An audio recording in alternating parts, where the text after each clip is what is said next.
Big boss 8 బుల్లితెరపై చాలా ఉత్కంఠభరితంగా సాగిన బిగ్ బాస్ 8 సీజన్లో అయితే నిఖిల్ అయితే ఫైనల్గా విన్నర్గా నిలిచాడు. గౌతమ్ అలాగే నిఖిల్ టైటిల్ కోసం పోటీ పడ్డారు. ఫైనల్గా హైయెస్ట్ ఓటింగ్స్, ఆ మార్జిన్ తక్కువ ఉన్నప్పటికీ హైయెస్ట్ ఓటింగ్ వల్ల నిఖిల్ విన్నర్గా గెలిచినట్లు నిర్వాహకులు అయితే వెల్లడించారు. సో ఆ బిగ్ బాస్ 8కి హోస్ట్గా వ్యవహరించిన నాగార్జున అలాగే స్పెషల్ గెస్ట్గా వచ్చిన రామ్ తరుణ్ తేజ్ ఇద్దరు కలిసి విన్నర్ని అనౌన్స్ చేసి విన్నర్కి ట్రోఫీతో పాటు 55 లక్షల చెక్ను కూడా అందించారు. అలాగే రన్నరప్గా నిలిచిన గౌతమ్ కూడా 25 లక్షల బహుమతి అయితే అందించారు. సో కానీ ఇక్కడ బిగ్ బాస్ 8 విన్నర్గా నిలిచిన నిఖిల్కు మాత్రం ముఖ్యమంత్రి సీఎం రేవంత్ రెడ్డి మాత్రం షాక్ ఇచ్చినట్టుగా తెలుస్తూ ఉంది. అదేంటంటే సాధారణంగా బిగ్ బాస్లో గెలిచిన వాళ్ళంతా ట్రోఫీతో బయటికి వస్తూ ఒక పెద్ద ర్యాలీ, ఎందుకంటే బిగ్ బాస్లో ఆడే వాళ్ళందరికీ కూడా కొంతమందికి చాలామంది ఫ్యాన్స్ అవుతా ఉన్నారు. ఫ్యాన్స్ అందరూ అక్కడ ఫైనల్ అయిన తర్వాత, గ్రాండ్ ఫినాలే అయిన తర్వాత అన్నపూర్ణ స్టూడియోస్కి చేరుకోవడం, అక్కడి నుంచి తమ విన్నర్ని, తమ అభిమాన ఆ కంటెస్టెంట్ని అక్కడి నుంచి ర్యాలీగా తీసుకెళ్లడం, ఇలాంటి సాంప్రదాయం అయితే గత కొన్ని సీజన్లుగా అయితే సాగుతూ ఉంది. సో ఈ సీజన్కి మాత్రం అలాంటి వేటిని కూడా ప్రభుత్వం అయితే అనుమతించలేదు. ఆ ర్యాలీలు కానీ, ఆ హడావుడిని కానీ, ఫ్యాన్ వార్స్ని కానీ, ఈ వేటిని కూడా గవర్నమెంట్ అయితే అనుమతించలేదు.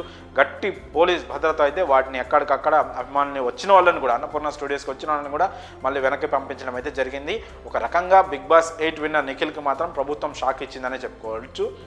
గతంలో లాస్ట్ సీజన్ బిగ్ బాస్ 7 సందర్భంగా విన్నర్గా నిలిచిన పల్లవి ప్రశాంత్ అభిమానులు ఇతర కంటెస్టెంట్స్పై దాడి చేయడము, కారు అద్దాలు పలగొట్టడం, భయభ్రాంతులకు గురి చేయడం, లా అండ్ ఆర్డర్ ఇష్యూస్ రావడం వల్ల ప్రభుత్వం ఈసారి అలాంటివేవీ జరగకుండా ఉండేందుకు మాత్రం కఠిన నిర్ణయం తీసుకున్నట్టు తెలుస్తూ ఉంది. పైగా ప్రస్తుతం ఇండస్ట్రీలో ఆల్రెడీ అల్లు అర్జున్ అరెస్ట్, అభిమానుల గ్యాదరింగ్ ఇవన్నీ చోటు చేసుకోవడం, తొక్కిసలాట జరగడం, ఒక మహిళ మృతి చెందడం, సో అంటే ఎంటర్టైన్మెంట్కి సంబంధించి, గ్లామర్ ఫీల్డ్కి సంబంధించి ఇలాంటి కొన్ని దురదృష్ట ఘటనలు చోటు చేసుకోవడం వల్ల ప్రభుత్వం ఇంకా ఇలాంటి వాటిని ఎంకరేజ్ చేయొద్దు అని భావించినట్లుగా తెలుస్తూ ఉంది.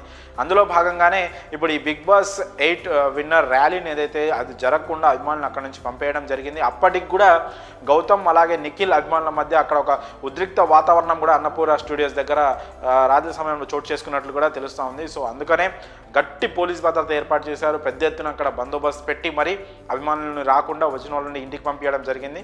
సో ఓవరాల్గా ఫైనల్గా అయితే గవర్నమెంట్ మాత్రం ఇలాంటి విషయంలో, ఈ ర్యాలీలు వాటి విషయంలో మాత్రం చాలా కఠినంగా వ్యవహరిస్తున్నట్లే మనకి తెలుస్తూ ఉంది.